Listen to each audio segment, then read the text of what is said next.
You are listening to Mining Stock Education, where you'll learn from the top leaders in the natural resource sector and uncover quality mining investment opportunities.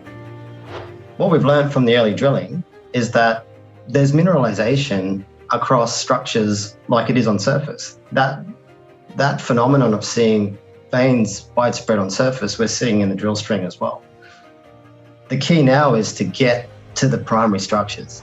Welcome back to Mining Stock Education. I am your host, Bill Powers, and in today's show, we're getting an update from Tier 1 Silver. We've been following this company for quite some time, and here to give us this update is Dave Smithson. He's the Senior Vice President of Exploration, as well as Peter Dembicki, President and CEO.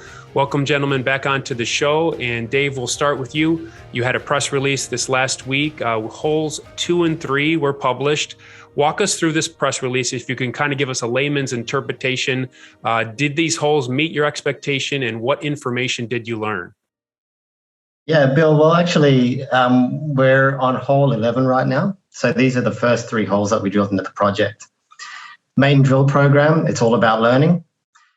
We set out to drill the geophysical targets. We saw a big chargeability feature, and that was the focus of the first holes, is to see what was down there.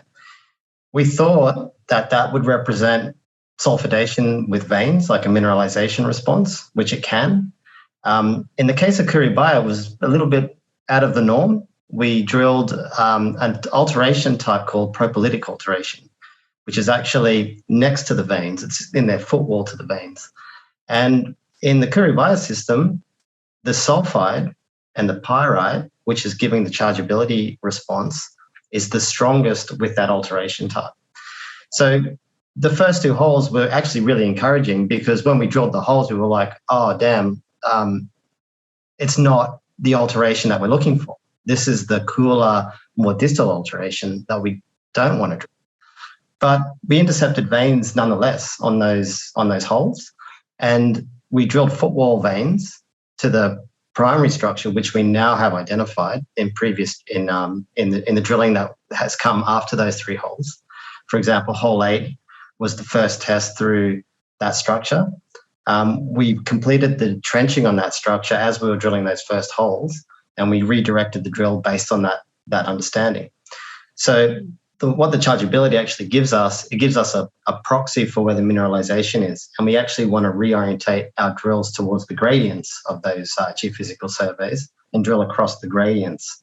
And we did that on hole 8. We, as we were doing that learning and understanding, we also brought in data from satellite information. So we try and use all the information we can. We use human eyes that are excellent sensors for seeing minerals. But also satellites we can use the reflected and absorbed light frequencies from the sunlight, and we can actually determine what the different minerals are that we can't identify with the human eye. So we use the satellite image collector called the WorldView 3 satellite, and it gives us a spatial resolution of about 2.4 meters on surface.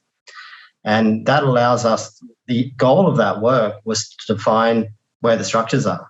We've got all this widespread mineralization on surface. It's vast. And like Peter said in our previous meetings, we've been trying to drill under our trenches. Trench information gives you information on width and grade, but it doesn't always give you information on continuity of structure, and it doesn't always tell you where things are going.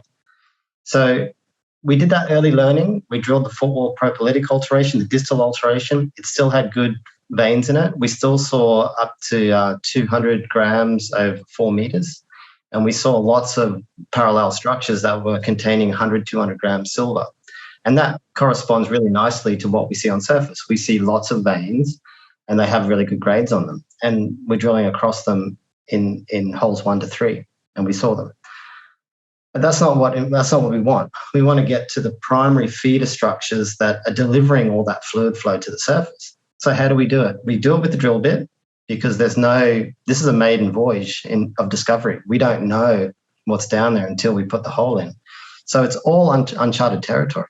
So what other things can we use in conjunction with that to try and better direct the drill in real time? And we employed that spectral work. So we took the satellite data, we did a heap of different processing on the imagery, and we were able to extract minerals out of that imagery. And the big outcome from that was that it showed a central corridor where we drilled our best hole on hole 8. Texturally, it was the best hole. It had really beautiful epithermal textures. It had banded silica deposition in it, which is one of the characteristics we look for in veins. It had sulfide as well, and it had base metals in it, which is the other characteristic we're looking for, directing towards the precious metal scenario. So while we were drilling that hole, we were interpreting the spectral data, trying to delineate where the primary structure around the central diatreme in all of that sampling was. And it pointed us straight towards that structure, the Madre structure, which we had our best intercept on. Since then, there's 5 feeders in total. We've been testing across 4 of those 5 feeders, the newest one being the trench result of 20 meters of almost 300 silver up in Curibaya, which we're going to get to after the rainy season. But our goal this in our first salvo of drill holes is to get across all the structures and see which ones look the best and then which ones we want to follow out. Because the goal is, once you tag it in the 3rd dimension, once you can put those trench results on a drill string and you get a number and you get the textual information that says keep going, then you can sort of drill that structure off and see where it takes you back. It might even take you back to a porphyry source.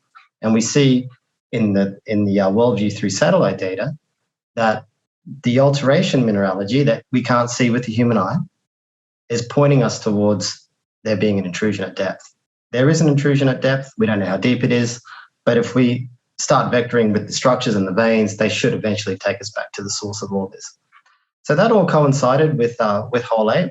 Since we've been on hole 8, we've drilled 9, 10, 11. We're drilling 11 currently. And we set off to drill the other feeders, and we saw veins on those other feeders as well. So what we've learned from the early drilling is that there's mineralization across structures like it is on surface. That phenomenon of seeing veins widespread on surface, we're seeing in the drill string as well. The key now is to get to the primary structures. So that spectral work, again, has highlighted the Madre as the one. And we actually thought it was trending in a different direction.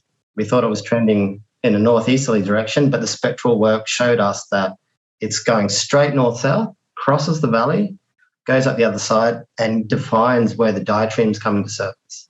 So it's associated with the primary volcanic architecture. The diatreme is the volcanic mouth, the paleovolcanic mouth, basically. And so that's where the magmatic system came to surface. And the mineralization and the veins are associated with that volcanic and magmatic activity. So it gave us a really clear vector towards the diatreme.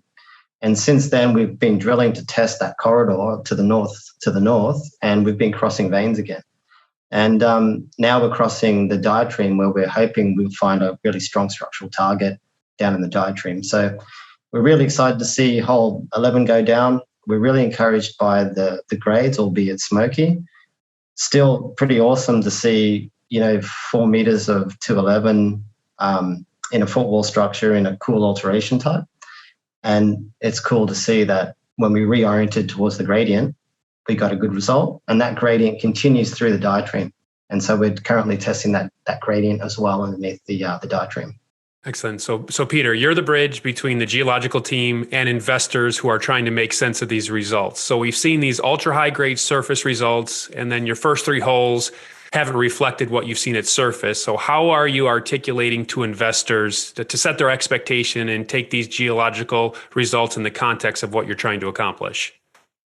Well, I think, Bill, to start, I think you're not giving enough credit to your listeners and your audience, because all the feedback we get from our calls is can't wait to hear more from Dave. So if I have to sit here and nod and smile, that's so be it. But no, you're totally right. I mean, we set an incredible expectations for ourselves. We put a tremendous amount of pressure on Dave out of the gates to say, yeah, go find us that discovery within our first few holes, which is totally rare. I mean, you look at some of our comps out in the public market space, and I'm a capital markets guy. I do that for a living. I find who's got something similar to us. Dave does it on a geological standpoint. He goes and looks for assets and ore bodies throughout Latin America or the world to see if you can find a comparable. I'm on the capital market side saying, where did a company make their first dramatic intercept? What did it do to the share price?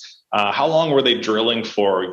How big was the company? Where was it located? And to make these comparables for people on an investment standpoint. And truly, when we really start digging into it and creating that list, the list gets really short, really fast.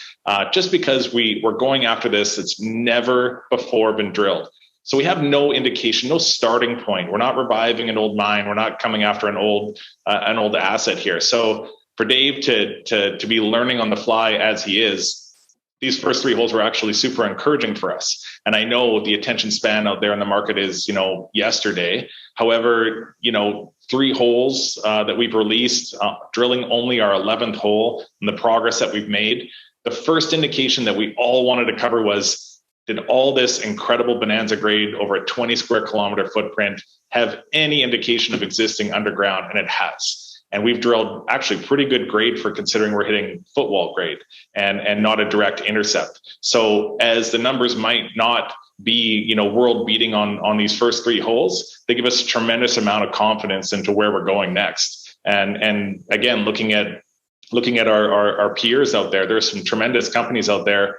I look at a company like Vizsla Silver, like what they've done in the last 2 years on such a fast track. But I don't look at Vizsla now as a comp because that's unfair. What they have accomplished is just incredible. But look at them in the summer of 2020, before they made their first intercept, and how fast that came to be, and what happened to their share price, and what happened for shareholders after that. That kind of euphoric rise for them. So, I'm on the prowl, always looking to see where we compare out there. So for these first 3 holes to come out and what we've gotten, it is encouraging. I'm not trying to put a spin on it. And what we're seeing out of the drill holes that have come after that, from the core, they look like they're getting better and better. Again, as I've said before, it's really improving each hole. And Peter, how many holes will you be able to drill before the rainy season hits? I think we're trying to sneak in, 15 holes would be ideal in total. So Dave's, as he mentioned, on 11 now. We got probably another solid 4 weeks of drilling before we have to start thinking about shutting down. Again, we've had more rain in Vancouver overnight than Dave's probably gotten in the last year there. However, it is that desert atmosphere. The flash flooding can occur. We got to protect our workers that are off in these valleys and make sure everybody's safe if a rain does come. And touching briefly on our second premier project, Hurricane Silver, up north in the Cusco region. Again, different environment, different atmosphere, more rain, dense jungle kind of scenario. But again, it gets socked in with clouds, fog, rain, makes it hard for uploading data from all the work. So same timeline for hurricane. Probably pull back to make sure that our workers are safe. Dave, can you give us an overview of your thoughts on Hurricane Silver? What's the geological prospectivity here? Yeah, it's a really interesting area because there's no mines or there's not a lot of prospects around there. It's a really virgin piece of Peru. And it's come to us through Dan Innes, which is former Newmont. And he comes from the Sudbury camp, so he understands magmatic systems and nickel copper systems and precious metal systems as well. And he identified it as a area of interest. And with Pembroke, they went and did a really good exploration process, which is in step with the way we do it. We're all former Newmont guys, so we see the pathway to getting to the drill bit into something juicy. And they've followed those steps. They've done the regional streams, they've picked up the ground, they've done the rocks and hammers on it. And to take you back to Curibaya for a second, that anomaly was picked up in 2016, 2017, and here we are drilling our maiden holes into it in 2021, at the end of 2021. So the project represents like a fast forward for us. It's done, they've done all that work for us, and it's just sitting there to be followed up on. And we sent our crews in at the beginning of last month, and what we saw on surface was what was promised. We saw veins, and we saw with silver, quartz veins with silver. They're orogenic type veins, and they're actually superimposed on an earlier style of alteration, which is a intrusive hosted in type of intrusion, mineralization, more related to base metals like nickel, PGEs, and copper. So Dan was spot on. It looks like it's something new. And in fact, when we went to look at the precious metal veins where we started our trenching, we've got about 15 trenches in the lab now that we sampled across those, and we've got lots of grabs. So we're going to have some good news coming, we think. But we jumped into the catchments and started looking around, and we found intrusions with disseminated nickel and copper sulfides through them that have never been seen, have never been mapped, they've never been sampled. So it's living up to its promise of being an opportunity. And we really like what we're seeing out there, and we're seeing a really good variety of geology, a good variety of intrusions. That's always a big checkbox. Seeing variety of geology is a really big one. And the structures are there, and the mineralization's there, and there's at least 2 mineralization events. So we've got a great amount of data that Pembroke collected. Our first initial impressions are excellent. That this thing's we're gonna try and get it up to drill readiness over the next year, pretty much. Dave, with the rainy season coming, is that December through March? And can you accomplish anything in the field during that time? It's very, very limited, the amount of work you can do up there. It's quite steep terrain, and it's basically jungle. So you can do things in spurts if the weather permits, but in general, not really. So you're kind of looking December through even April in that part of Peru. It's so wet. So we'll be trying our best, but the amount of work that we can do realistically will be a very, very small amount. But Peter, even though the rainy season's coming, the results should still be coming in throughout the rainy season for investors, shouldn't they? Yeah, I mean, one thing this break actually allows us to do is give Dave an opportunity and his team just to take a breath and really download into their brains all the data and really sort it out. I mean, we've been really working on an expedited fashion to make this all work for shareholders and for ourselves.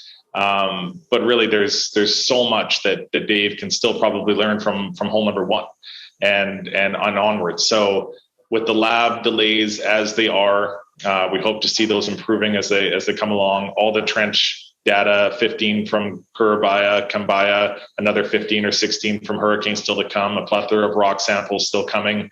And these, what are we looking at here? 8 or 9, 10-ish drill holes to become 12, to be coming back over time. So yeah, these will be released over the time during that gap before we're allowed to commence work again in April.